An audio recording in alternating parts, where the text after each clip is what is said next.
And now, how about now? We got sound? We got sound? Nuh-uh. Nuh-uh, nuh-uh, nuh-uh. It should be now. Should be good now. I had the channel flipped over. Been so long. Oh, there we go. Oh, hey, crypto pirates. Welcome to your Discourse Syndicate FN Hangout. I am the captain, your captain, RG3, coming to you from the Hex community. What's up, Hexicans? Oh, boy, this is going to be a good one. Sorry, I've been away for a while, been doing marketing stuff and taking care of a friend who passed away, his kennels, adopting out dogs and taking care of dogs. Thank you. Thank you. Audio is good, good, good. It's been a while since I've been in the studio and had things running and working, but it looks like we are good. I got my levels back and everything. We're good, good. So what is going on? How's the chat room? Let me say hello to everybody real quick, and then I'm going to bring my guest on. Wink Fright, bang, bang, Pulse Gang. What's happening to you, buddy? I'm high. Yeah, today, the reason I'm a little bit late is because, and thank you to a Wild SJ for setting everything up and taking care of that for me while I celebrated with my Opus X Destino Siglo cigar for my birthday. Today is my 31st sobriety birthday. No drinky for the captain for 31 years. Let's see. Let's say hello to everybody. Tam Tam, what's up? Two of my absolute favorite gentlemen. Exactly. Gentlemen we are. Well, I know one of us is at least. Let's see. USS Nilly, welcome, and ahoy to you. Duke of Booze. How fitting. Cheers to you and cheers to everyone. Good taste in music. Thank you. Good father, and thank you. And Hex Crypto Space. Hexander, what's up, my dude? How you doing, man? Good to see you. Let's see who else is in here. We got SJ checking us out, watching from her roost with her new friend, I don't know. Have you told it? Well, everybody knows you have a new cat that filled your cat-sized hole in your heart. He is such a cute little guy. Hookshot, what's up to you? Thanks for letting me know I'm muted. Who else is in here? Adam Stroska. Man, this thing is too small. Let me move this over this way a little bit. There we go. That way I can see it better. Adam Starostka, what's up? And let's see who else. Salty C. Good to have you. Good to have you. Just live. How you doing? Good. Dogs, you say. God bless you. Yes, John. Yes, I've been taking care of a kennel that had over 50 dogs in it. It was a breeding kennel for the Amboino Mastiff and also a no-kill shelter for other dogs. So it was, I've been taking care of them and adopting them out to great people. Great cigar. Yes, it was a great cigar, a good celebratory cigar for sure. It's been sitting in my humidor for over a year, and man, it was delish. What's up, CCQ? Thank you for my happy celebration. It was. I had a piece of chocolate, and yes, I love my chocolate and my cigars. Let's see. I've got the logo. I just don't know how to make it. Boeing 3700. I don't know. Hey, Pulse Jiu-Jitsu. What's up? How you doing, buddy? Let's see. Boeing says it's RH face as the devil, like the Mr. Skin logo with reddish logo because it only burns. Oh, okay. Gotcha. Oh, for the new token. We're going to talk about that. Let's see. We love Westminster, the kitty. Yes, Westminster. Yeah, it's not Westminster. It's Winchester. Sir Winchester is his name. Let's see. What's up, Dorsey? How you doing? I finally catch you live. What's up with you? What's up, Alex? Okay. All right, everybody. Welcome to the FN Hangout. I'm going to bring up our guests because I don't want to waste too much time because we bring on the beauty. Now we need to bring on the brain. Let's see here. There he is, Mr. Davis himself. What's What's up, buddy? doing, Rags? How's life? Life is getting better. That's for sure. Yes, it's been Good. challenging, but I'm above ground and things are looking good. So yeah, man, things are great. How about you? What's happening? Yeah, man. Things are good, man. Yeah, you've been going through some difficult times there, but you're stepping up to the plate. It sounds like. Yeah, man, it was a lot more than I expected. Taking care of that many dogs. I've picked up more dog shit than any human being should ever have to. I mean, think about it. Even if you drop it down to like 30 dogs, 3 piles of shit a day, and these are big dogs. Big For the boys. last like month and a half. Yeah, that's a lot of piles of dog shit.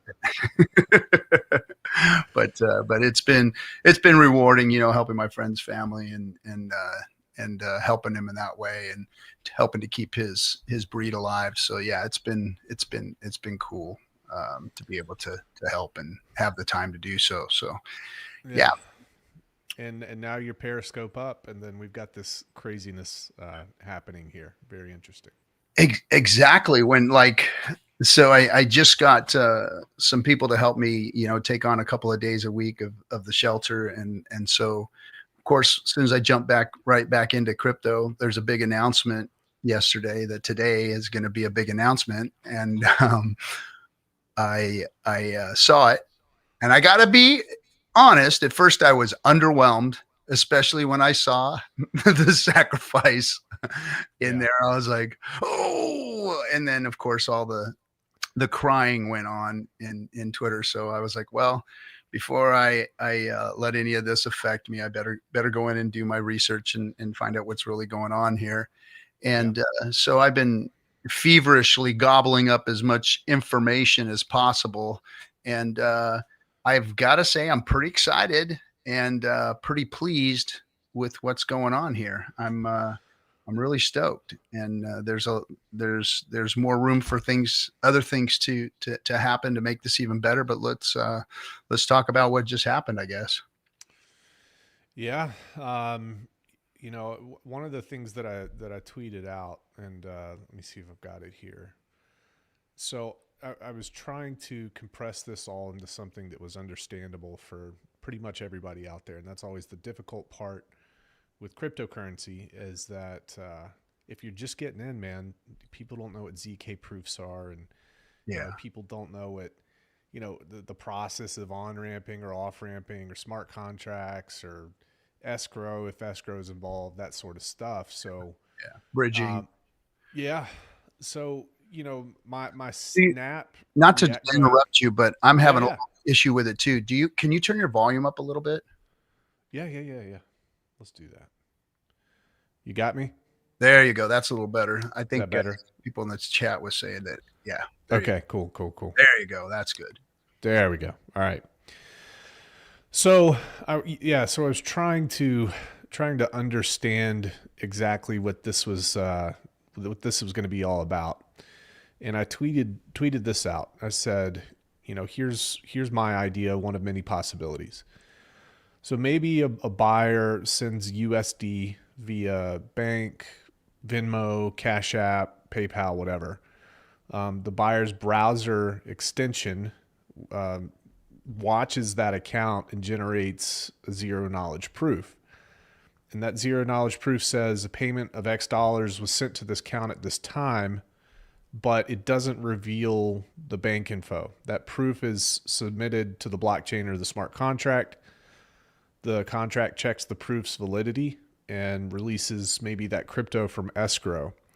So the crypto is held on chain. The proof of fiat payment is off chain but verifiable with the proof and that browser extension. So that was kind of my initial idea, but Richard kind of kept tweeting a little bit more, and it started not to make as much sense to me it felt like there was a couple pieces of the puzzle that were missing. And I'm wondering if when this launches, those pieces of the puzzle will be put together. And most importantly is the fiat on ramp part, because you've got U.S. dollars. How are you going to convert that into something that could be usable for cryptocurrency in a trustless way? You always worry about the government coming in and shutting it down in the future. Censorship resistance is important too. So the two things that I'm thinking might be a possibility here is he rolls out maybe a wallet with this, and then potentially rolls out some sort of different way to on ramp to convert your U.S. dollars directly into crypto, stable coins, whatever the case may be. That would just make the process easier there. Like Circle with Coinbase. Like Coinbase launched and then ran a USDC through it, and you ended up with a wallet with stable that can move freely between your bank and your exchange or your wallet. Yeah, you're gonna want some sort of landing point for that value, and you're gonna want that landing point to be compatible with different chains as well. So yeah. The big question mark in my head, and this is pretty cool because obviously we're going to be getting more information, folks. We don't know anything beyond what you guys know. But it's cool to speculate as to how all this will work. I've got an idea in my head of how it might work. And I think it involves some pieces of the puzzle that we're not privy to quite yet. Yeah, there's obviously some holes that need to be filled. But when you look at this platform and how it works, it's like, to dumb it down a little more than even what you did, your transaction layer with either your Venmo, your Zelle, your bank, whatever, happens on the side. The blockchain verifies it and it shows so the buyer creates that transaction, makes that transaction through the system, like you said, on the browser app, and then boom, that transaction is verified by that app.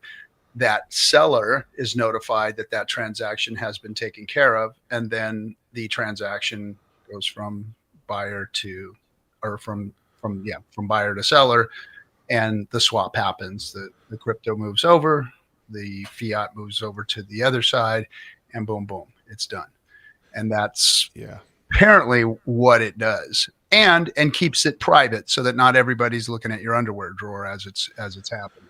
Yeah, that's huge. And one of the arguments that people say is, oh, if you wanna be private, then you're obviously doing something illegal. And I just want to smack people when I hear that. It's like, privacy is a right. I shouldn't have to beg for privacy. The status quo shouldn't be, I got to pull my pants down every single time I touch a dollar.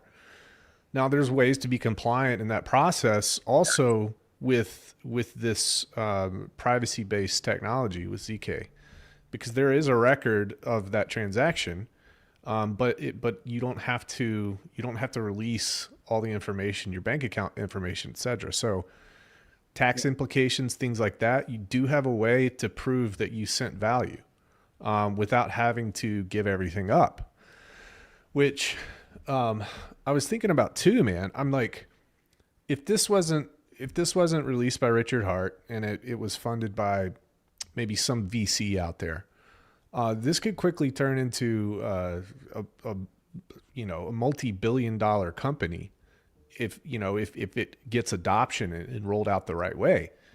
And that's because you've got privacy involved, but currently the entire world is rolling out cryptocurrency technology, right? And we want to decrease. We don't want to increase. We want to decrease friction across all the blockchains.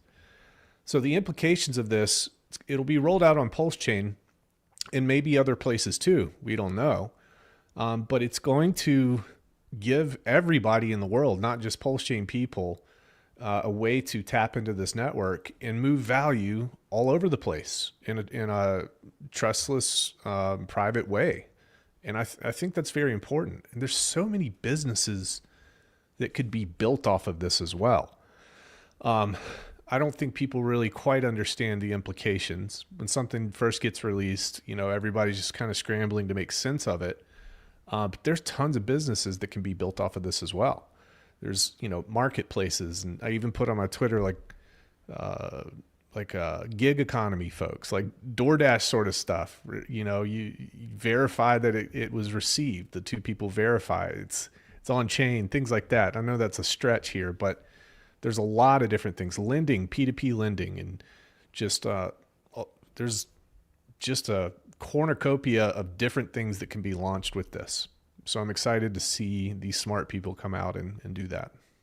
Yeah, that's going to be, and we've got them here in Pulse Chain. So the smart people are definitely, they're geeking out right now. They're reading and studying and learning and putting their minds to it.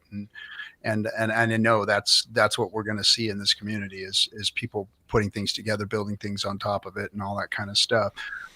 Now back to real quick to the compliance portion you were talking about earlier here.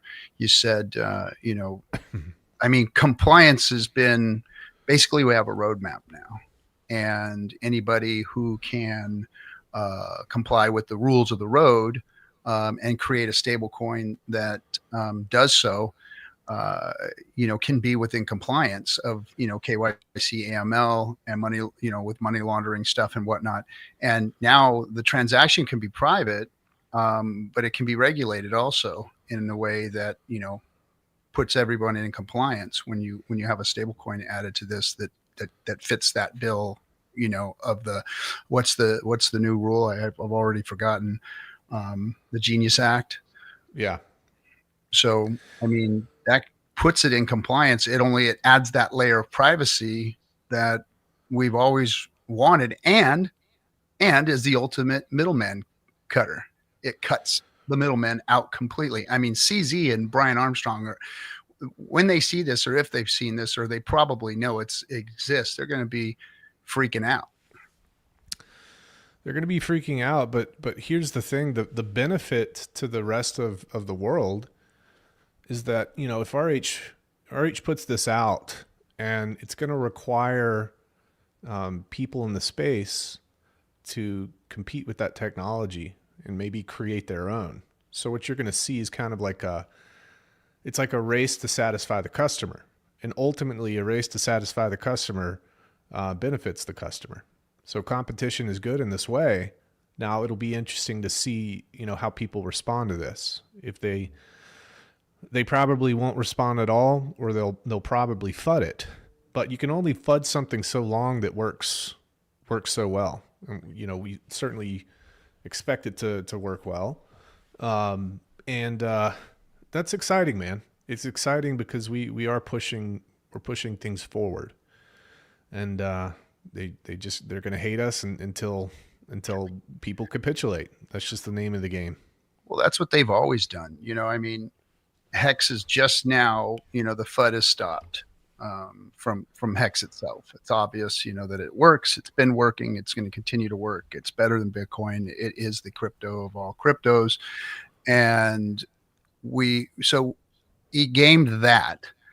Then he created his own EVM, which gave people the option to go out and do all of their creating, and put a DEX in the middle of it, and gave them that option also. And now this, it's like everything is in place. I think minus a stable coin, a dynamic stable coin, because there are some really dynamic stable coins out there that, go cross chain, that you don't have to bridge. So this could, something like this and a stable coin that does so could, cut out the most, I guess the worst layer in crypto, or the most difficult thing to solve is the bridging, because of the difficulty, because of the hesitation of people using it, and the actual learning curve of using a bridge. A good cross-chain stable coin with a product like this could really, game the system and put real crypto, totally on the map. Yeah, and that's that puzzle piece, man. Like when I first was scanning over this, I'm like, this is cool, this is neat. This works really well for crypto people that might already have crypto in their wallet. But how do we address the folks that don't? How do we address the folks that are going to be on ramping their crypto and do it in a core principles sort of way? So I think that's the missing piece. It's like, yeah, we need a stable of some sort, and It's it'll be outbound interesting messaging. to see. Yeah, go ahead. It's outbound messaging that we need to Mm-hmm. get out there. It's. I mean, I don't know. What more we have to or can do to do so. I mean, we just got to keep moving along, keep going, keep being the face of real decentralized finance, in order to get it out there, I suppose. But they're louder at this point. The centralized Yeah. exchanges are louder, and they're the ones that have the power, and they're the ones that are really wreaking havoc on crypto right now. They I'll- are, and they're kind of disguising themselves as the saviors because they fought the U.S. government. yeah, Meanwhile, Coinbase, for example, it's primarily collateralized with treasury bills. And then this whole stablecoin revolution, you think about it, and it's like they're the number one purchasers of U.S. government debt at this point. So why wouldn't the U.S. government love this, right? They can issue tons and tons of stablecoins, and you can buy up government debt in the process, and the bureaucrats love that. So this will be interesting. This will be interesting to see how it works. I think one of our biggest trump cards. I don't know how this is going to be used. It's we beat a dead horse with this, but it really is the SAC funds, especially over time, and it's because that's so much leverage to do really whatever you want. Maybe those SAC funds one day are billions and billions of dollars. Well, at that point, if you've got SAC funds that are billions and billions of dollars, you've got a lot of options, right? You got options for stable coins. You've got options for treasury. evergreen yield. So there's so many things that can happen with this. And if anybody, listened to RH before, he talks about this in specificity. He says, you launch with MVP and then you scale out from there. You don't have to do it all at once, right? He talks a whole lot about, horizontal scaling too, which ties into decentralization quite a bit. So I think that we're seeing everything that he had talked about before, we're seeing play out right in front of us. It's just that, humans are super impatient. But if you go back and look at the track record over the past 4 years, yeah, price hasn't pumped per se, which is par for the course across cryptocurrency. But we are rolling out substantial upgrades over time. I can think about 6 or 7 of these so far. Now we're going to have this. That's really big, man. That's really, really big. Building in a bear market. So when the bull market arrives, you're established and you can handle the traffic and the volume and the demand of people to have your asset. So it's kind of my thoughts on that. Yeah, no, he's, like you said, he's always, hinted at all the things that need to be here. Privacy, he's always said, was a big deal. And I'm glad he didn't, basically telegraph this thing. He let it just roll. He built it, he brought it up, and now he's rolling it out. So I don't know when it's going to hit. Did he make mention on that yet? Don't know. Website up tomorrow, maybe? Is that what I read? Oh, cool. More information. So 2 weeks, he said. Well, I mean, I'm sure he learned. There's probably many valuable lessons that he learned through this entire process because he's been grilled.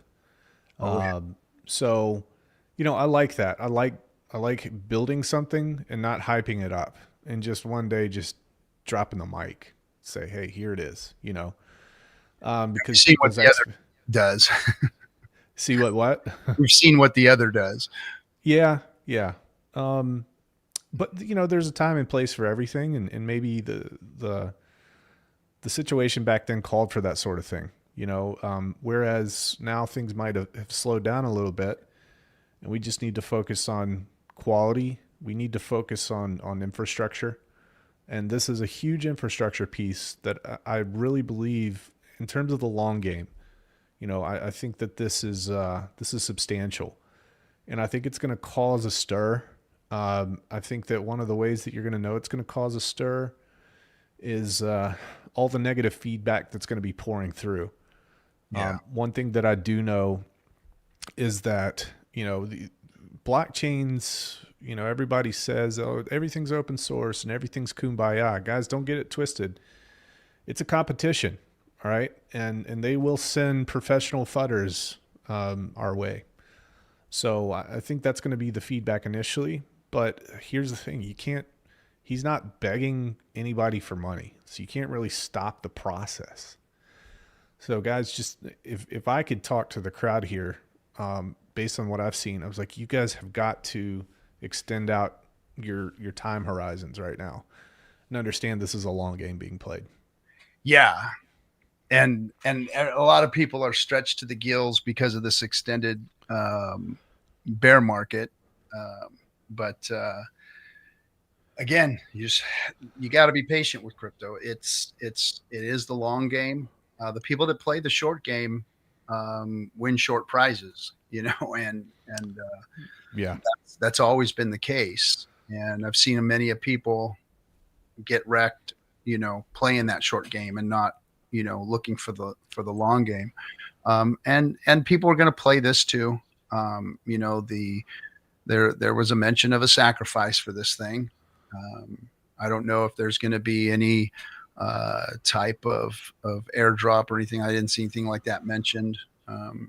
Who knows? That's never really giving away free stuff is never good. Yeah. So, but it is a game of waiting and being patient and watching it roll out and seeing how it works, and then promoting it. That's our job as the community, as the educators in this space. I mean, that's what we do. We try and get the word out, of the things that guys like Richard build.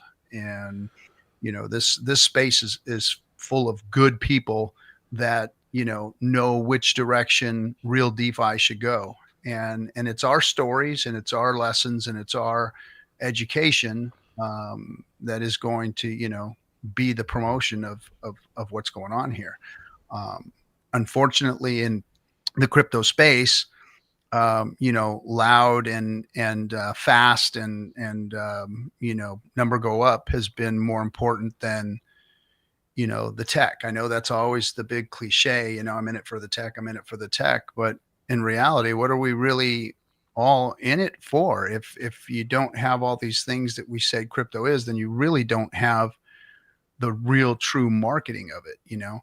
Number go up has just been something that has come along the way as people have come into this space and moved the market share up of the space, and the hype and the meme coins and the garbage narratives that have come out with all that stuff have really taken place over the tech and what we're really trying to do here, which is bank the unbanked, have our own money, take it away from the centralized agencies and people and companies that have been screwing us over for years, and it's funny, we just continue to lose that narrative even when we're speaking it, because there's crypto bros out there with channels with hundreds of thousands and millions of followers that are still speaking the old school crap,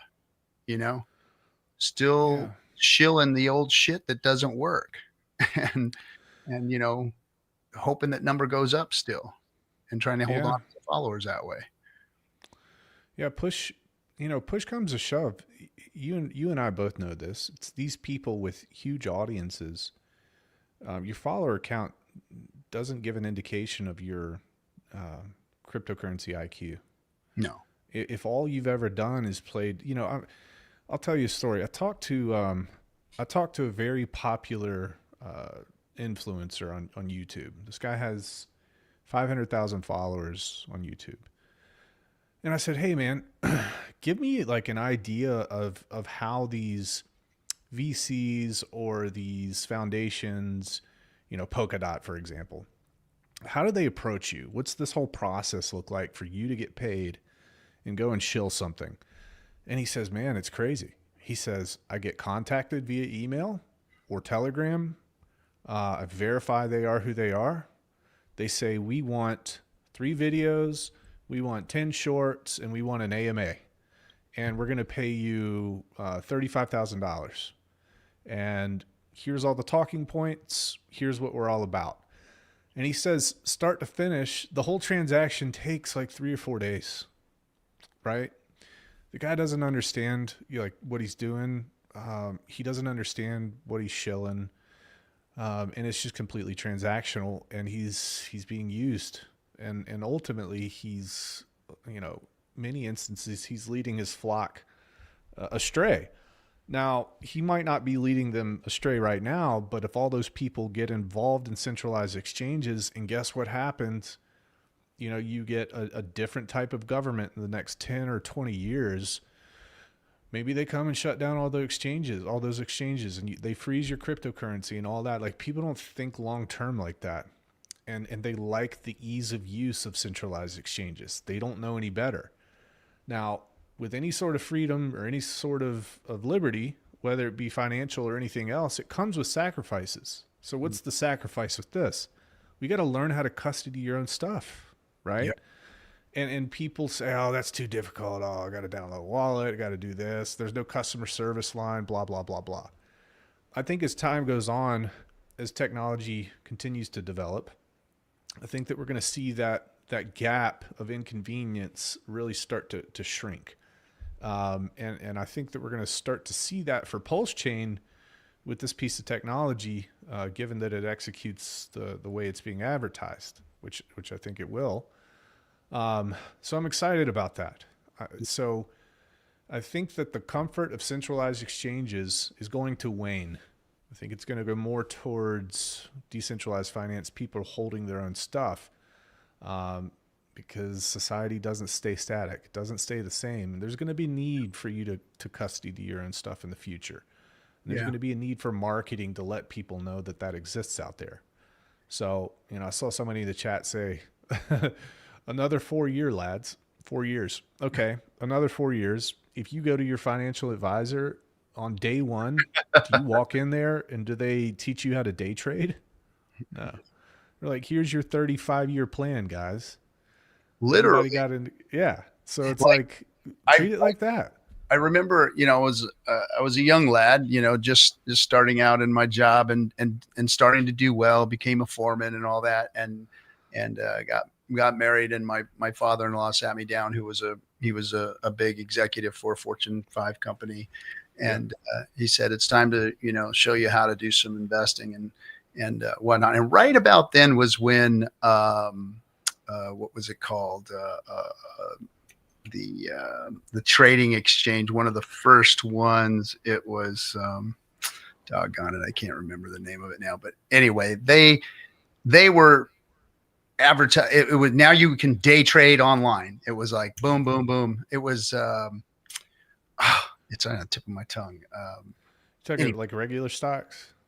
Yeah, it was regular stocks, but it was becoming very, very popular at the time. And you couldn't trade before without, going to a broker and doing the whole, setting up a trade account and all that kind of stuff. And a trade took you days and weeks to make these trades and stuff. And then, only the insiders knew how to, actually do the day trading. They were there in their computers and doing all the paper trades and all that stuff. But these guys made it to where anybody can do it. And it was one of the first platforms. So I was talking to my father-in-law about, I'm going to do this and get in and this one looks good. And that one, he's like, oh, whoa, wait a second. and set me up with the broker. And the broker's like, okay, like you said, let's talk about your 35-year plan. And, and I was like, Exactly. oh, it was the Motley Fool, the Motley Fool. It was Yeah. before E-Trade, guys. It was even before. It was called the Motley Fool. And I don't know if they're still around or what, or maybe they changed names or something. But anyway, it was an eye opener to me about,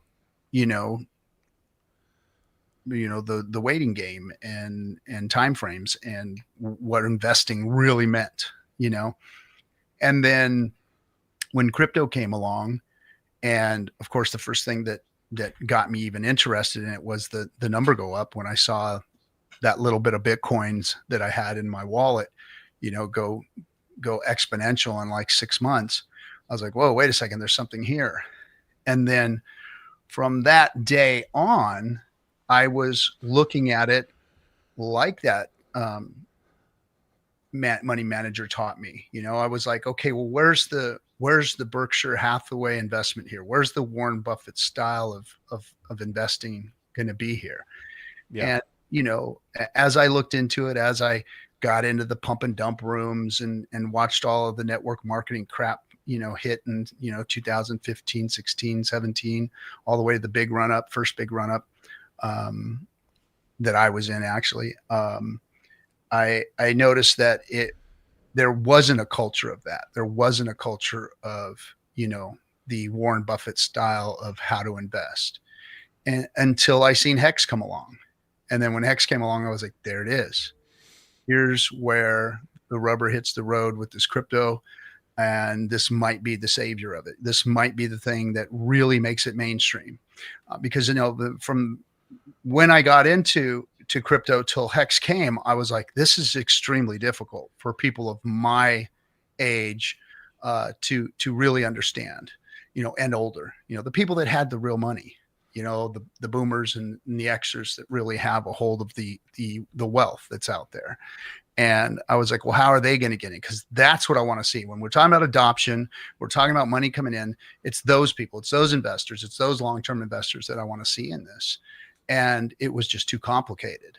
And even when Hex came out, as excited as I was about Hex, I didn't see a way to explain. And even to this day, some of my friends that I've gotten into Hex, they're like, hey, I need your help with this. I need to look at my stakes, or I've got to, they really have a hard time with it. However, things have started to change. And now every guy that comes and does my plumbing or, details my car or whatever has a Venmo, a Zelle account, and they know how to work these things. And they're starting to, when Robinhood came out, you started to see everybody have some crypto somehow, some way. So people are starting to, lean into these technologies. But where we are at with the bridging and, Pulse Chain and all, and the decentralized exchanges and all this kind of stuff, it's a little more difficult. It's a harder learning curve, but people are coming around. And if they're using Zelle and Venmo and and doing things like this with their bank accounts now on their apps, that means that I think that this generation, these older generations with the money are starting to actually get the learning curve. And with things like this, now it puts them in a position to actually use them without getting overly confused or overwhelmed with the technology. Yeah. And, there's something to be said, like, see, I don't know if people know this or not, but I didn't get into Hex until 2020, late 2020, early 2021. And prior to that, I was in Bitcoin back in 2013. It's actually funny because I was watching a mainstream podcast and some guy was like, he's 4 or 5 people on there. And some dude's like, when'd you get into Bitcoin? He was like, 2016. He was like, bro, 2016. You got to be kidding me, man.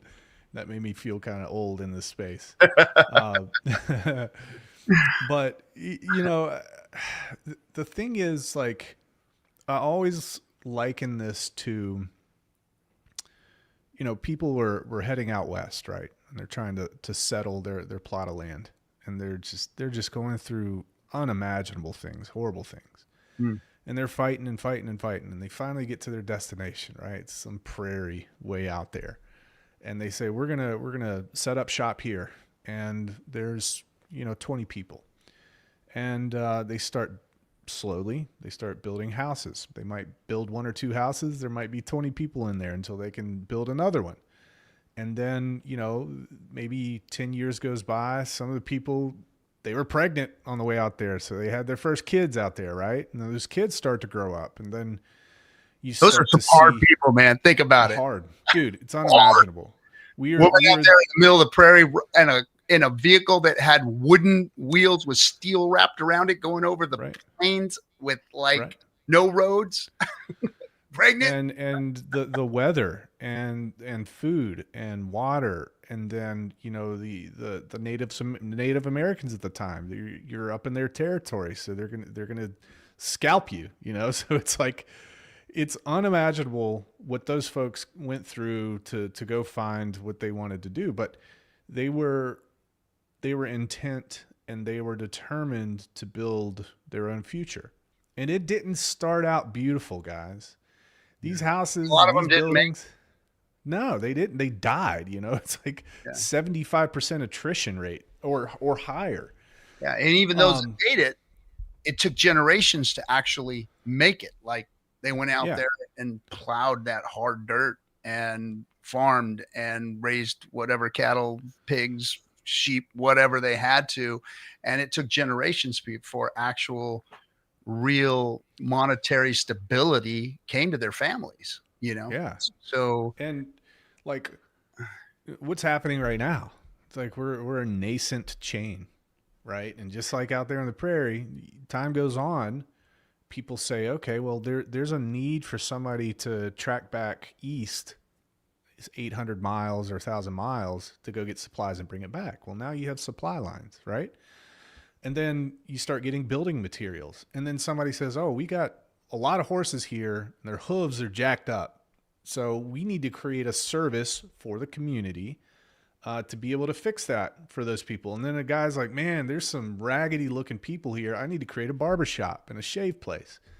So he creates that on that plot of land on one side of town. And then they start to make these roads, and it builds out. So really, I really think about this. I've always thought about Pulse Chain as that sort of situation. It's like, you got to take the people who are willing to go, and you got to build stuff out, and you got to market things. Marketing is extremely important, right? Yeah. And create that infrastructure that's going to be able to house future generations. Now, when I say generations in crypto, I'm talking a couple years here.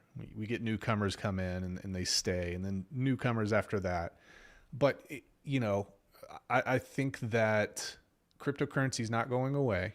We've got billions and trillions of dollars that are going to be flowing through, and people are going to be looking for places to park, right? And to settle. So we've got to create that infrastructure now for those people later, so it goes smoothly for them. And let's not forget also, when we look back to those pioneers that you were talking about, that the hucksters, the shucksters, the fudders, and the scammers existed then too, and preyed upon those people, or tried to stop those people, lied to those people, cheated those people, and even outright took those people out to steal whatever it was that they had that they were out there doing. So that the human element still existed. That same human element that's here still existed back then. So people haven't changed, and people haven't changed to want to go out and make change and do good for themselves and their families and everything. And that's the message and the story that needs to be behind our marketing. Because I think that the world is tired of this this BS marketing that's out there. Let's buy a stadium and put our name on it and see if that makes it work. And everybody will think we're the big shits, and that's where the money is, so they're going to come to us. And and it works, and it's worked for a while. I think humans are becoming more show me the beef on this thing, man. Show me what's for real. And I'm noticing that a lot more, that people want the real deal. They want to see the story. They want to hear, what this is all about and how it's going to affect their everyday life, because things are getting tougher and tougher and tougher for folks. and it's not easy to watch. And crypto and the way DeFi is set up is something that can help and can fix that, especially a product like Hex. When you look at the investment opportunities that are out there for the regular man, Hex is the ideal asset for people to try and do that. And I just hope that we can get that message out there and stop what they're going to try and do to us, because it's coming again. There, Yes, as it is. we get deeper and deeper into this, as we put our thumb in more and more eyes, we're going to have a harder and harder time fighting these powers that be. We're going up against now, not only, were we going up against the banks and stuff with crypto, and I don't know if we won or it was we can't beat them, let's join them thing, or they're trying to usurp it. It's, like one of those three things, I think. The exchanges has become so powerful that they're even more or as powerful as the banks and the other centralized agencies out there that we were combating. So we've got a lot to go up against still, Yeah, I see stuff on Twitter all the time, and a lot of folks are kind of just in cryptocurrency to get their thrills, right? It really is the casino, and they can make a quick buck and then lose it the next day and then make it back again. Just dopamine hits left and right. What people don't realize, I think, in this community is how many folks actually got targeted, man. Targeted by the federal government, and a lot of these people don't talk about it, but they came after a whole lot of people, and it's subsided right now, which is real nice. But again, things don't stay static. Things are dynamic. Pendulum swing left, pendulum swing right, pendulum swing back left again. And we have to be prepared for that in the future. And that's what kind of motivates me at a core philosophical level. It's like, I know that we are different. I know that we've got problems and we've got issues and we're working them out. But I think that this is better than the alternative everywhere else in the world. Yeah. I think that to go on your point there, you talked about people coming, they're becoming more privy to these games, right? I think a big part of that is because in the past we were so modular and segmented, and information, it was a lot harder to pass. Now we have the internet, and I think that freedom of speech is ultimately, one of the biggest threats to anybody who wants to crush you financially. And if they're going to do bad things, they want to be able to control how fast that word gets out and spreads. Yeah. And the good thing is there's technology that's coming out that will help us in that way, but that technology can also be used in bad ways in the future. So we have to have that long mindset and prepare ourselves now for those eventualities. And let's not forget those places that we do have free speech. The people that own them are also have agendas, Yes. and that also is a problem. We don't know how throttled we are, how tight they're making our bubbles, where we speak and where we talk and who we're talking to. They can corral us in our speech with these platforms, with Twitter and YouTube and all of these things. They can corral. They have already. Like, there's things you can and cannot say on TikTok without being banned or removed. There's things I can't do here live on stream without being banned or removed. And so, I mean, the lines are blurring between the old centralized, authorities and the new centralized authorities, and I mean, for instance, I just got this message on my phone, bro. It just came in. It's from it's a Coinbase alert, right? Unlock 40% of Coinbase One.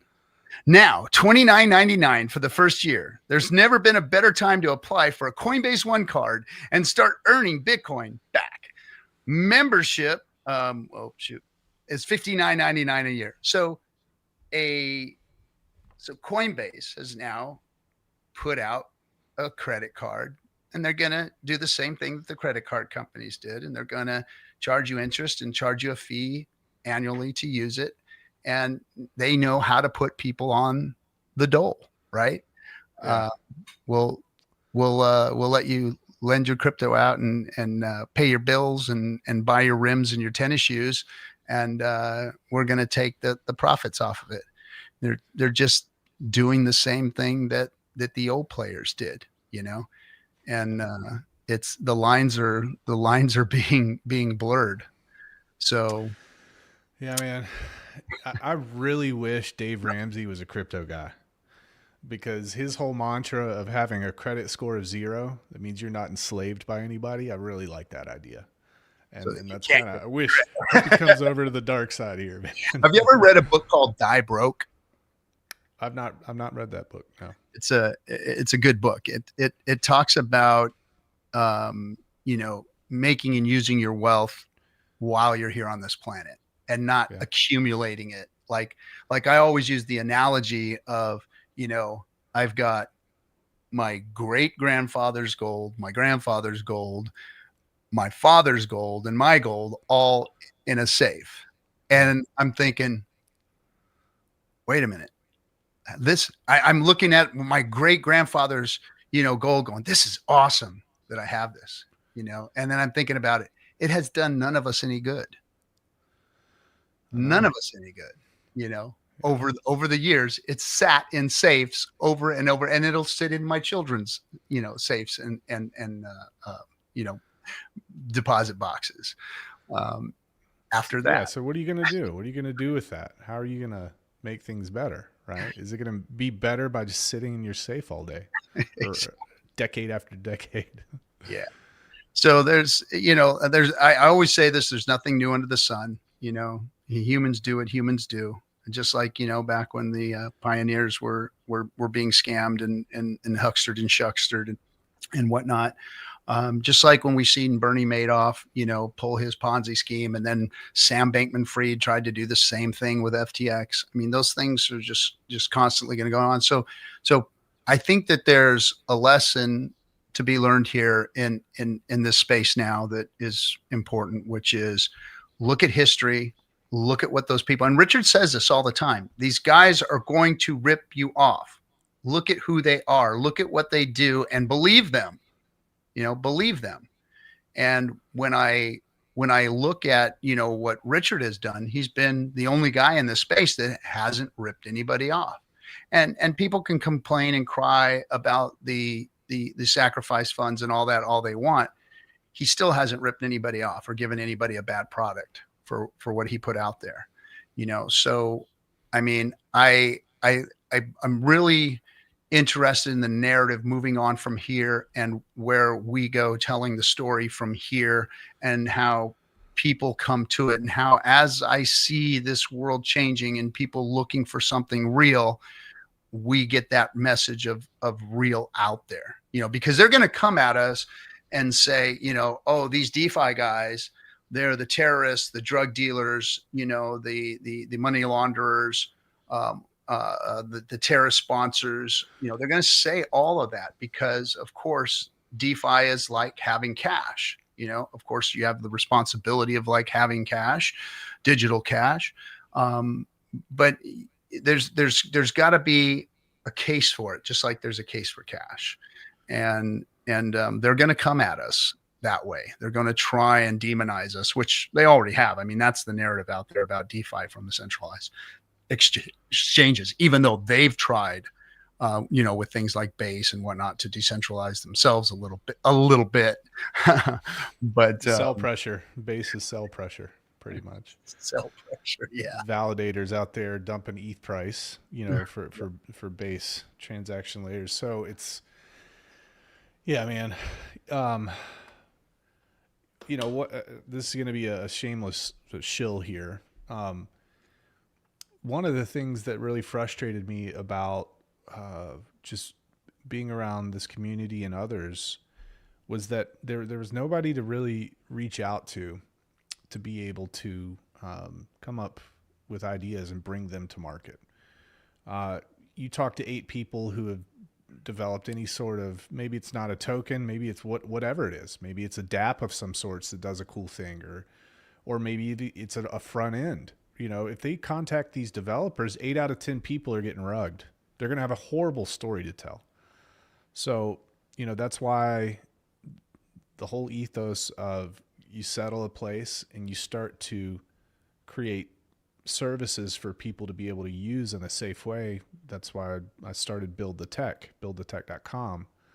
And we've been able to help out a whole lot of folks. We've been able to build cool websites. We've been able to really build cool staking protocols. You know, you've got Vouch, for example. Vouch is pretty neat as well. And that's increasing the validator count and quite a few others. So I'm trying to do my part and just tell people that if you want a place to be able to come up with an idea, and it doesn't have to be a crypto idea, guys. It can be a business. We handle that sort of stuff too. It can be web too.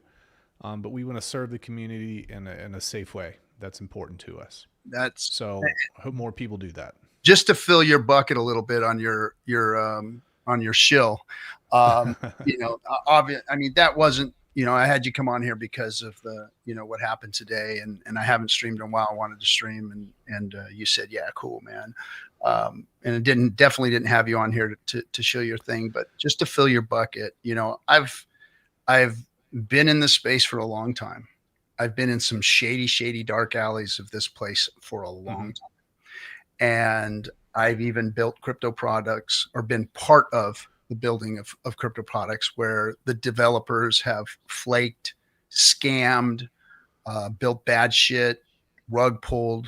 I've been around it. I've been involved in it, and I've been a victim of it from unscrupulous people. But I got to admit, you know, from the beginning, I've always had high regard for you. But you and your company and what you guys have done has been exemplary. You guys have always done the right thing.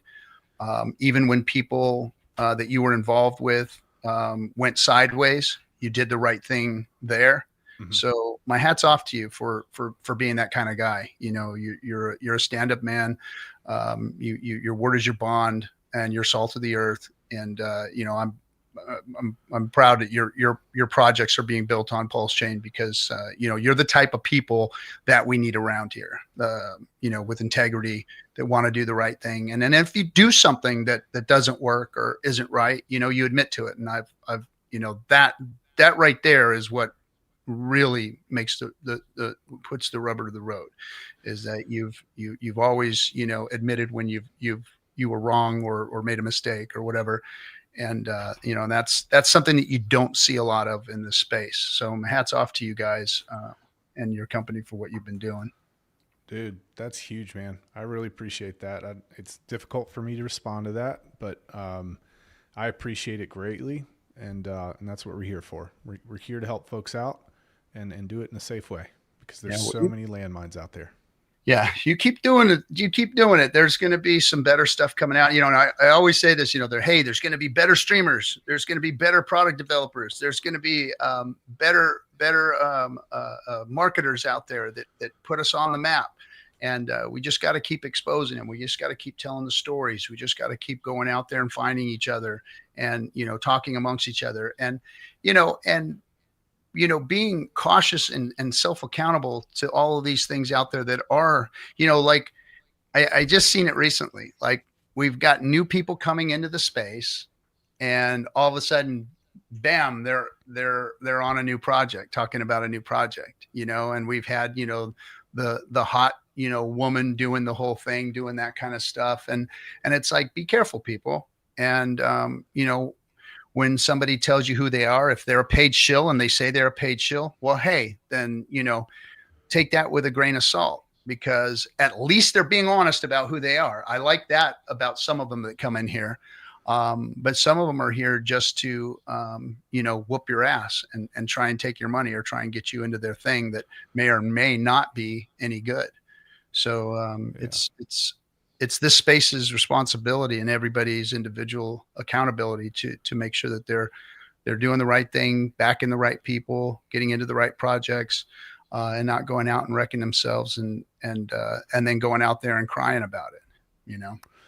Yeah, it's difficult, man, because it's like you don't see some 75-year-old dude, you know, pulling out a shotgun on somebody because they fudded Tesla, the stock that he holds, right? But we're so emotionally tied to this. It's interesting to watch. Yeah.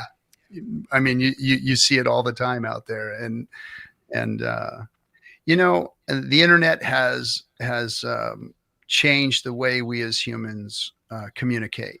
Um, and I've gone from a world where people communicated in person, like we if you use the phone, it was like, okay, motherfucker, I'm on my way over there right now. Right. Bam, Right. and Right. it was on. There was no I don't know who fuck you 375 is, because I'm idiot 259, and Yeah. it just people communicate differently now. People are more emboldened to say and do the wrong things, um, and do the wrong things, especially in this space. Um, There's no but accountability. there's no accountability, You can get away with it, and you and just create another username. and literally, I've watched people and myself lose millions of dollars, and there is no accountability. Like, those people are gone. They walked off with people's money, and there's no accountability. Like, you can send all the three-letter agencies you want after them. For the most part, when crypto bro rips you off, you don't usually get your money back 9 times out of 10. And it's sad, but it's true in this space. It is, man. It is, and but that's the reality. So, how long do you typically stream here? I want to be cognizant of Now, that. this is the FN Hangout, so usually we just keep going until I know it's late for you, so whenever Oh, you're I'm ready good. to call it. No, I'm good. I'm good.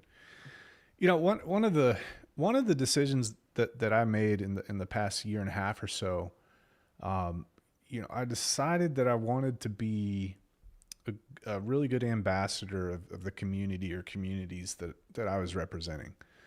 And it's because I want to be able to, if there's big players out there that want to have conversations with us, I think it's important for us to show the world that we're approachable, right? And if you come up to somebody or you see him on Twitter and they just have a wild freaking PFP and it's like cuss, cuss, cuss, fight, fight, fight, this and that, they're not even gonna think twice about passing on you.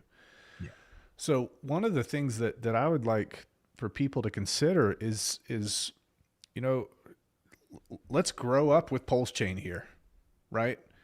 Let's maybe not focus, and this is my opinion, guys, let's not focus so much on what everybody else is doing. Let's just do what we're doing very, very well.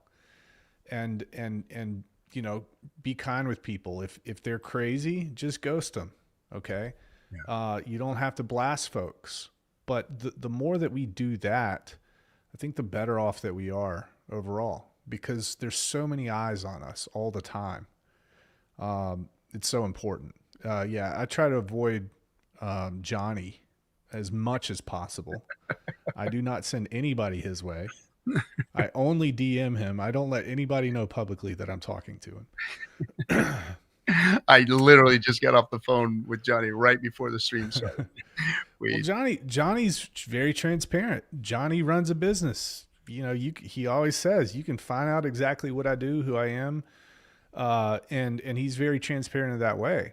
Yeah. And I'm not asking you to give up anonymity, but at the same time, there's a certain way that the world works, right? And I think that crypto scares a lot of people off because there's this preconceived notion and stereotype of who we are and what we do. Yeah. And I personally I've decided to kind of start to shed the old way of doing things and just represent my community as best as I can. And just be invited to those opportunities for me to be able to argue with people back and forth in an intelligent way. but if I don't present myself a certain way, I'm not going to get invited to that show, or that event, or that conversation with somebody. So I want to impress upon people how serious I think that is in the long run. As we grow as a community, we're not going to have to fight as much, because I think we'll be winning, Yeah. and I don't know when we're going to arrive at the winning part. I think we already are winning because we've survived. You guys survived way more than I have, in Hex's early days, but that's Yeah. my message. And it's it's created some hard folks in the space. The old FUD, the 3-letter agencies coming after everybody, all of crypto coming after everybody. The bear market, hurting everybody and their families and everything else. There's a lot of challenges that has made a lot of people, the fire that has burned here has, if it hasn't forged you, it burns you up. And so the people that are around, I think, are forged, and we need a strong voice. We need people that have been through the fire and been forged. But like you said, it has to be done in a way where people see and recognize who we are and what we've been through, versus how loud and proud we are. We've tried all that stuff, and there were times that, and I'm not proud of all Neither of am my I. here, Neither am I. you Neither know, am um, but I was learning how to navigate this space. I. Yeah. I didn't know how to take a win or a loss at first. I didn't understand the communication skill level of most of the people in this space, I've got flashbacks from you right now. and where it was going to take me, You've because come a long way, man. You've come a long way. yeah, but I was a blue collar worker all my life. Things, I'd never had a win Right. ever. I mean, don't get me wrong. I won. I live in California. I own properties. I had to retire. Right. I retired from a career, and now I'm in a different career. I'm not retired. I'm this whole crypto thing is a 24/7 deal too. And helping out with the foundation and trying to get the good word of DeFi out. So it's been a learning curve, and it's been difficult to navigate, especially being an old ex guy like I am. Um, but it has been rewarding, and it has, forged me in ways that I never thought I was going to be forged. And now, in retrospect, as I look at everything that's gone on, I keep going back to, the way that we're going to get the word out is marketing who we are, the resilience of this community in DeFi, and the things that we've had to go up against. And I think that people are going to start seeing it. They're going to start seeing, what these centralized agencies are doing, and that they're not changing the status quo. It's really crypto's like, we couldn't beat them, so we're joining. We thought it was the other way around, where the bankers were like, well, I can't beat them, join them. It seems like crypto is going, well, we can't beat them, join them, is what's really happening here. And that's not the answer. The answer is DeFi, and we're the ones that hold the cards on that, and it's our message that needs to get out there. And again, I don't know exactly how that's going to look or what that marketing is going to require, but I see things starting to go in a direction that people want real. People want real. They don't want to be sold anything anymore. They want to hear it from the people who have, like you said, the pioneers. They want to buy the pioneers' goods. And it's the best time to be a part of that little gang, at the very beginning. Yeah. When I was younger, I had these lofty dreams of, being a musician, and I got the opportunity to talk to a successful musician, And I said, "Hey man, like what's the secret to making really good music? Like what do you do? Do you use like compressors or EQs or like what do you do?" He's like he just looked at me straight in the eye. He was like, "The key?" He's like, "Just make good music, man." And then I sat back and I was like, "Man, he couldn't give me anything more than that." But as I think back on that, I'm like Pulse Chain, what's the key? One of the keys to marketing success, just make good technology Exactly. and cater to your user base and use that as the filter in everything that you do. Make sure that you have them in mind. And if you build that good experience, people are going to get a taste and they'll keep coming back and they're just going to stay. So Yeah. that's a big part of this too. And I think we're going to see, based on the timeline, based on what we have rolling out right now, things are going to really start to gel together, I think. Um, and I think those preconceived notions are fading away. And we're even seeing, just Richard, for example. I don't like to talk too much about how Richard carries himself or what he does, but I've seen a difference even over the past, 7 years, 5 years with him. Yeah. And his Christmas message, he's like, guys, like it's time to, let's be a little bit more professional. Let's carry ourselves better. Let's do this. Let's do that. And I agree with him wholeheartedly there. Arm yourself with the shield of facts. If somebody comes at you, just give them the facts, because you have to understand this. If you're on Twitter or social media, you're not arguing with that person. It's an opportunity to teach everybody else who's watching, right? So when you get back and forth, you miss that opportunity. When you go at somebody really, really hard, it's like facts. Facts work, and get good on those facts and understand your chain, understand decentralized finance. Go to hexsearch.io and just put in a keyword about something you don't understand and take notes. Like there's so many things that can be done. Yeah. So I think we got to approach it that way. We got to change the culture, the one-upmanship, the toxicity, the trying to grab clout from everybody. It's just it's horrible. It's just evil. I'm just gonna say it. That's what it is. And we got to turn away from that. Yeah. No, it's from the outside looking in, people see that and they don't want to be a part of it. I got a phone call. Actually, it was from my good friend who passed.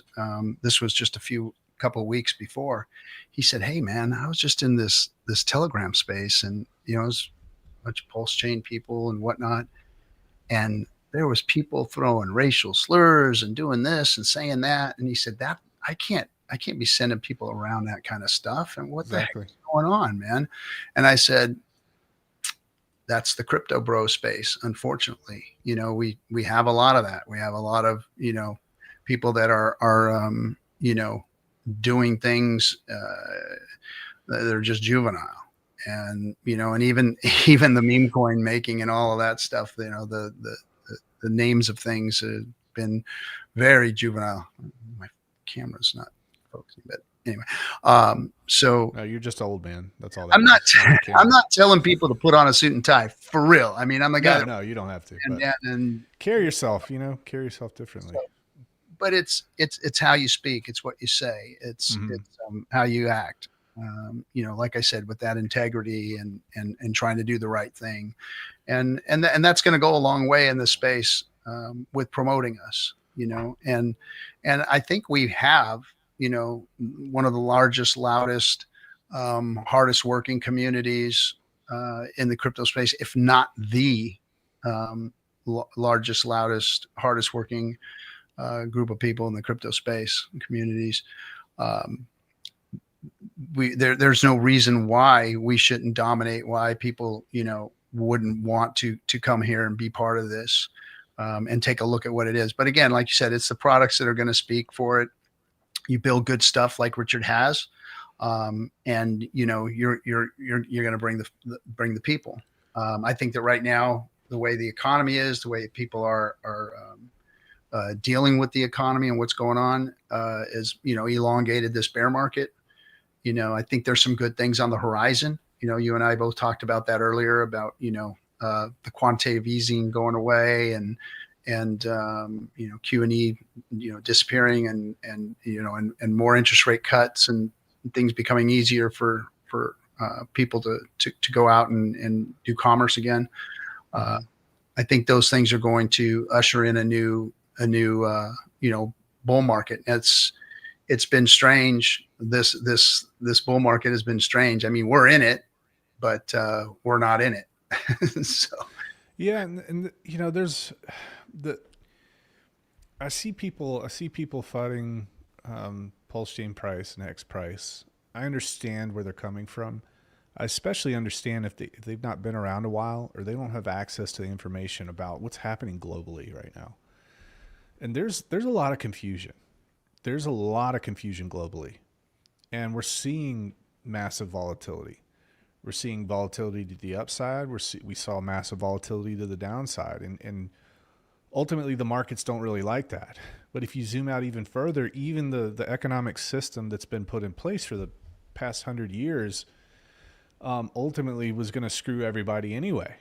Mm-hmm. So it's a really, really tough situation for somebody who comes into this and they have these lofty expectations about what crypto should do and shouldn't do, but they don't have any understanding what's happening outside of their bubble. Yeah. So I think it's important for us to be trying our best to educate people in that way as well. Just learn, guys. Knowledge really is power. It's so cliche, but it's so important. It makes your life easier when you start to understand kind of what's happening. And I say I understand, but I'm also not naive enough to think that I know what's going on, because ultimately we just parrot things that we've seen. But we can learn from the past. We can learn about history. We can learn about how these system works and the flaws in these systems and why things are the way they are. So I think just professionalism and just arming ourselves with knowledge and facts and being able to deliver that message. That's extremely important.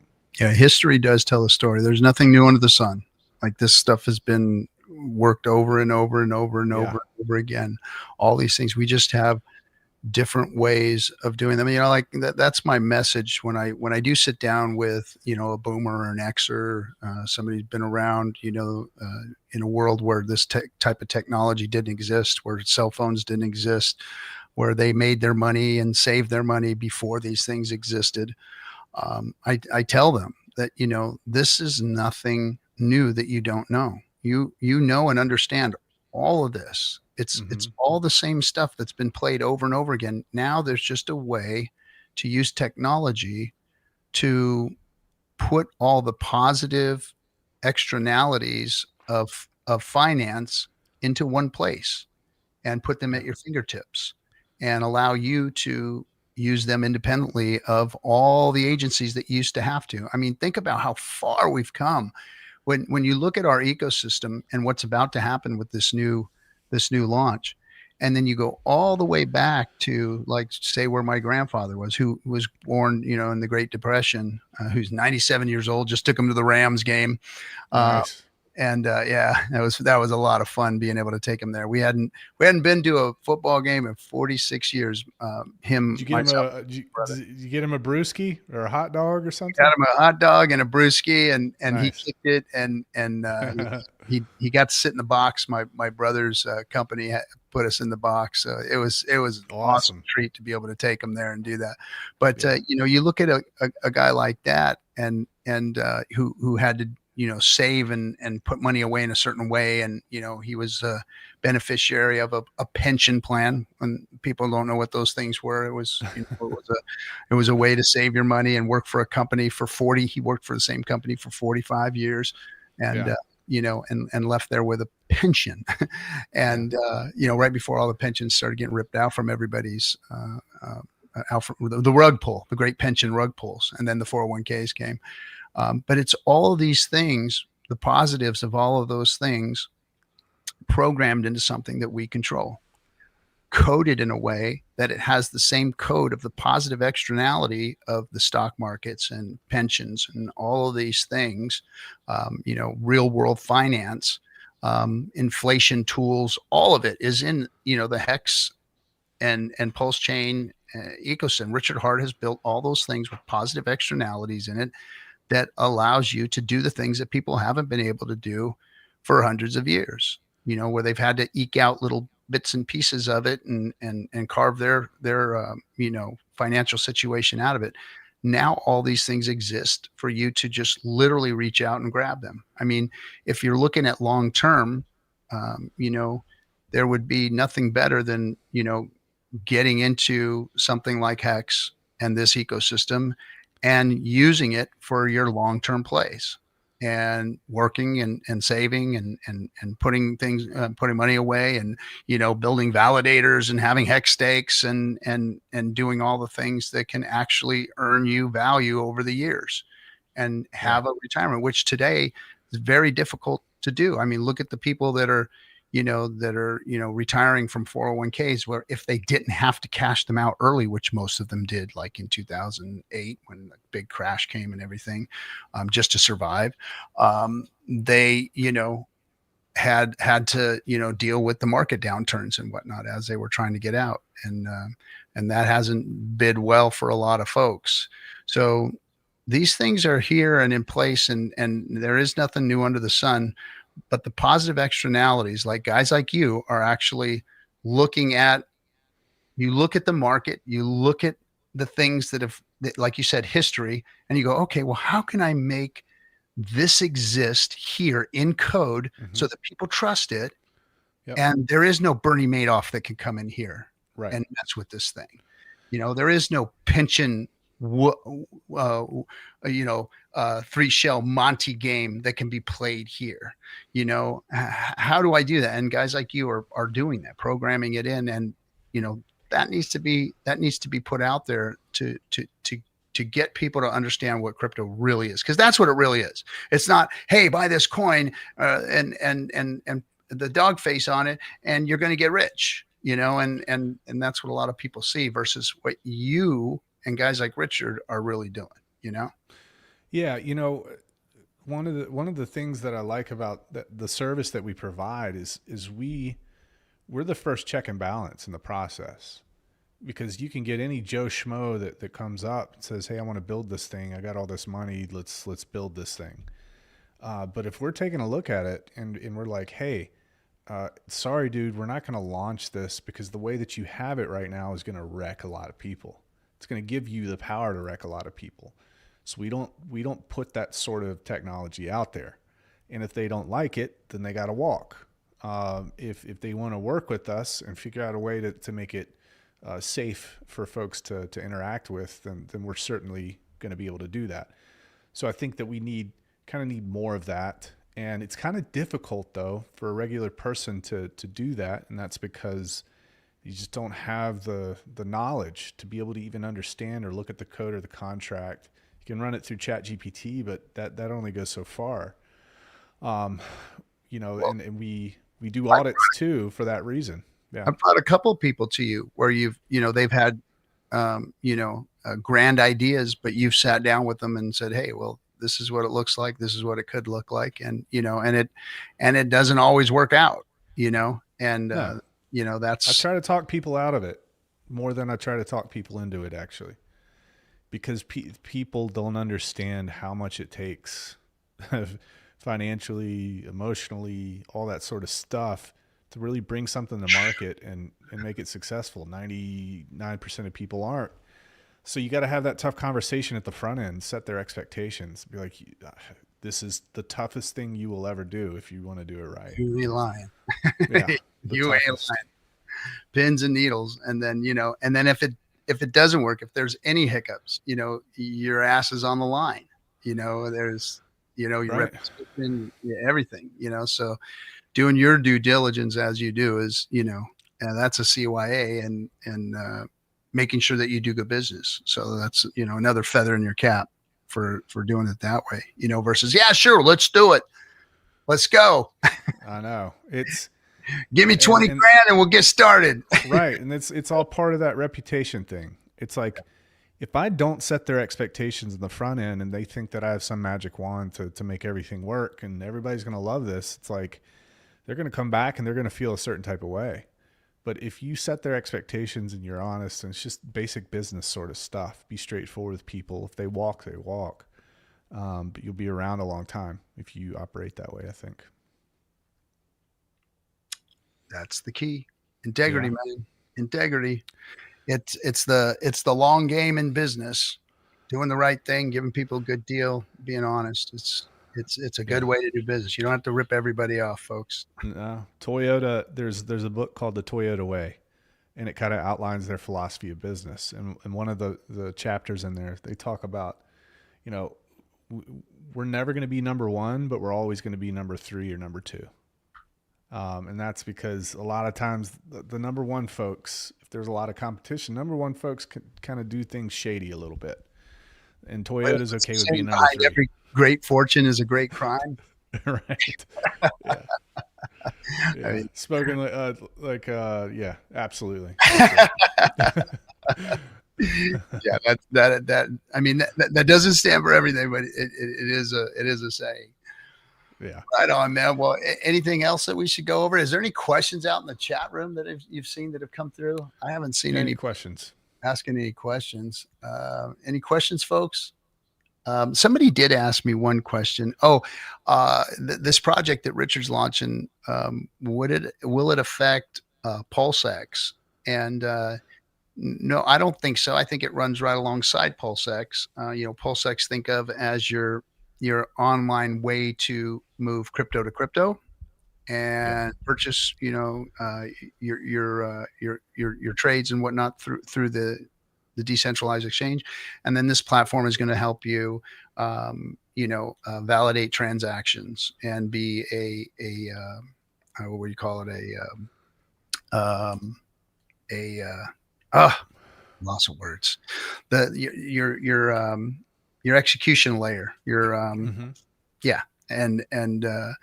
it will handle transactions and on ramping and off ramping and those kinds of things. And definitely needed, and having a decentralized mode of that is freaking awesome. I mean, yeah, it all depends for folks in the chat. It all depends on what this looks like when he releases more information. So again, we talked about this at the beginning. There's some puzzle pieces that I think we need to be filled in here. It's like, okay, you've got dollars, and let's say you want Pulse. Well, where's that Pulse coming from, and where are those dollars being transacted, or are they being transferred into, again, like, we need a stable coin.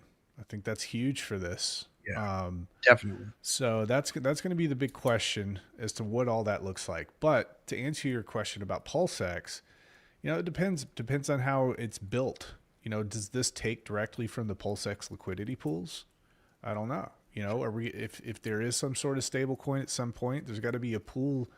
Maybe I think in P2P means that it's going to be, peer-to-peer. Somebody's going to put up a sell. It's going to be OTC type stuff. It's going to be OTC, but who's putting up the sell side? That's what I'm saying. Where's that coming from? So anybody can create a transaction and operate it through there. Yeah, but if they're marketplace. My question is, yeah, if you got an asset or somebody wants an asset, and what if there's not a seller selling that asset? So what's the backup plan for that? Does it pull from a pool just like the centralized exchanges do? They source from decentralized exchanges as well. Coinbase does, and all the others. So it'll be interesting to see if there's any sort of direct impact on there. One thing that's cool though is, the token is going to be burnt with every single transaction that comes out. That'll be interesting. Yeah. And so the supply is just going to constantly keep going down. Mm-hmm. Yep. So and there's going to be, folks, there's going to be, just like any other launch of any other coin, there is going to be FOMO, and there is going to be a pump and a crash and all that good stuff. So just beware of all that before you start EESing and jumping into another coin or something, because I know we're gonna see it happen. people are gonna People are gonna dump and FOMO in and all that kind of stuff. And I always suggest against all that. I tell people, be careful with what fire you're playing with, because there are a lot of pitfalls when it comes to messing with these things, especially when they're launching. Snipers, guys, that's the biggest scourge we have on Pulse Chain. Yeah. And I'm sorry if you're running the sniping bot. It's just the truth. You are the destroyer of people's dreams. The destroyer. So here's the thing too. Like, if you don't like the fact that there's a sacrifice, completely understandable. I get that. But guess what? This is cool tech that you're actually going to be able to use, and you don't have to buy or sacrifice for the token, guys. You don't have to. The tech's going to be there, and 99% of you probably going to use it. So just kind of keep that in mind. But I get where you're coming from. I do.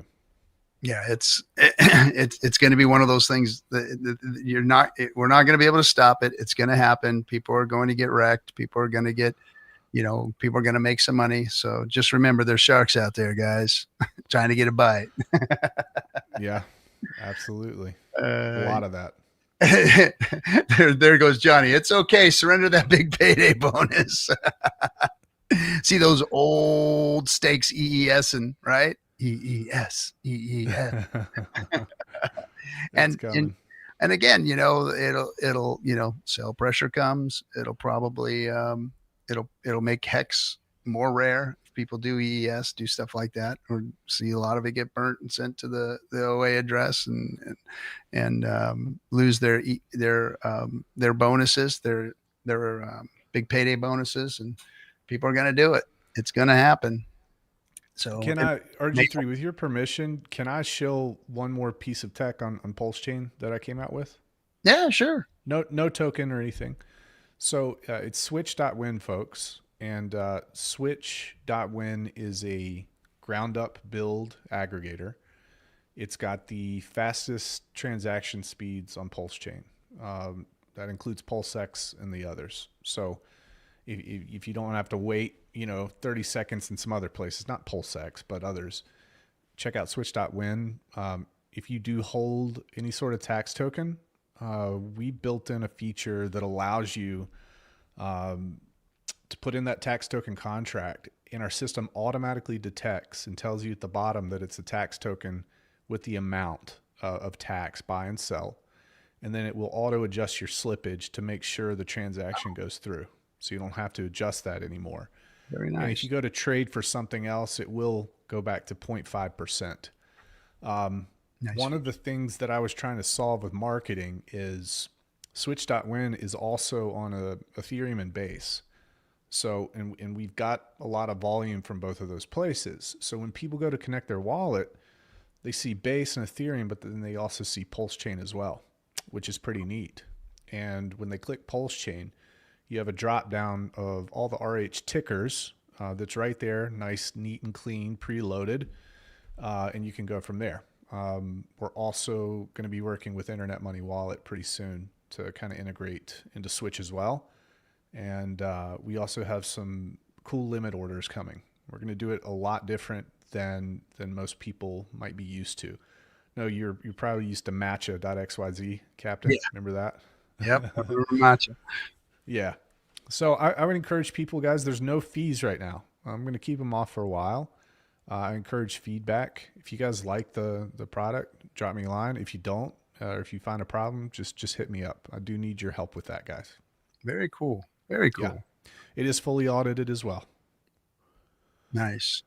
And what does that mean anymore? Well, I mean, it's a good point, right? What does that mean? But let me tell you, audits are not cheap, guys. They're not cheap. You want to get a good one. And to be honest, as I went through that process and watched it through the project I was involved with, I just was like, why did we get the audit? Why did we pay the money for the audit? But for some reason it makes people feel good. I would imagine RH got I mean, it's some plenty layer. of audits, but the problem with audits too is it's like you can really get granular with the code, and a bad actor can go in and say, well, they caught this, but they didn't catch this, so let's go from there. So you got to be careful with it, but it's more just to make sure that you didn't overlook something. You know, you need a couple people to take a look and make sure you're good to go. Yeah, somebody asked a question and says, but RH doesn't have a wallet. With the ZK P2P rather than two Chrome extensions, if possible. I think you're just going to connect your wallet to, I would imagine you would connect your wallet to it, right? And that would. Pretty sure he said that it's downloadable software that you can run You on run your local machine. on your local machine. Again, once again, reducing, layers of security risk. Yeah, he said there's an extension as well. So I don't really know what that looks like. It's not completely clear yet. Yeah. I read through it with my ADHD addled brain, and it was just, it was too much for me. I take it line by line, man. That's the only way you can do it. Line by line. That's when you're one of those people that goes like 10 lines down before you read the line that you just read. Yeah. You're like, oh shit, I have no idea what I just read for the past 10 minutes. It's a horrible curse, man. It's a horrible curse. I've never been able to focus too well on stuff like that. But sometimes I do sit down and I go line for line, and Chat GPT has been helping me with that. It's been helping me, because I'll ask a question, and I guess the dopamine hit of getting a direct answer versus somebody trying to feed me something is what maybe makes me focus more. Yeah. And I go, ask another question here. How about this? Oh, there we go. And then I start reading. So yeah, Chat GPT has definitely helped my dude. Chat GPT is like, oh, you log on and it's like, I'm out. I'm gone. Peace out. You've been abusing that thing.